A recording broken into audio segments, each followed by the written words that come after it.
Sir ನಮಸ್ತೆ sir. ನಮಸ್ತೆ. New lock refurbishment company silver jubilee functions ನಿಮ್ಮ ಗೋಲ್ಸ್ ಎಲ್ಲ ಅಚೀವ್ ಮಾಡಿದ್ದೀರಾ, ಅದ್ರ ಬಗ್ಗೆ ಸ್ವಲ್ಪ ಹೆಚ್ಚಾಗಿ ಮಾಹಿತಿ ಕೊಡಿ ಸರ್.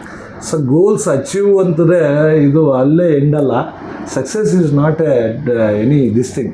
ಇವತ್ತು ಬಂದ್ಬಿಟ್ಟಿದ್ರೆ ನಾಳೆ ಇರುತ್ತೆ. It's a continuous consistency. Actually ಬೆಳಗ್ಗೆ ನಮ್ಮ ಮನಸ್ಸಾಗಿಲ್ಲ ಅದನ್ನು ಹೇಳಬೇಕು. ಪ್ಲ್ಯಾನ್ಸ್ ನಾವೇನು ಮಾಡಿರ್ತೀವಿ ಅದ್ರ ಬಗ್ಗೆ ಸ್ಟೆಪ್ ಬೈ ಸ್ಟೆಪ್ ಹಂತ ನಮ್ಮ ಮನಸ್ಸು ಆಗಲ್ಲ, ಬಾಡೀಸ್ ಹೆಲ್ಪ್ ಮಾಡಲ್ಲ ಅಂದರೂ ನಾವು ಮಾಡಬೇಕು ಆ ಕನ್ಸಿಸ್ಟೆನ್ಸಿಯಿಂದ.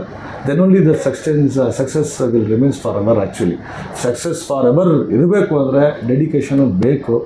ಸೊ ಒಟ್ಟಿನಲ್ಲಿ ಇವತ್ತು at present what we achieve, really I am happy and I am thankful to Allah and my mom is behind this success story. ಅವರೇ ಎಲ್ಲ ಇದಕ್ಕೆ ನಮ್ಗೆ ಇವತ್ತು ಅವ್ರು ಇಷ್ಟು ಓದಿಸಿ ಇಷ್ಟು ಒಂದು ಲೆವೆಲ್ಗೆ ಅವರು ಒಳ್ಳೆ ನಮಗೆ ಒಂದು ಎಥಿಕ್ಸ್ ಕೊಡ್ತಾ ಇರಲಿಲ್ಲ ಅಂದರೆ ಈ ಒಂದು ಲೆವೆಲ್ ನಾವು ಬೆಳೀತಾ ಇರಲಿಲ್ಲ.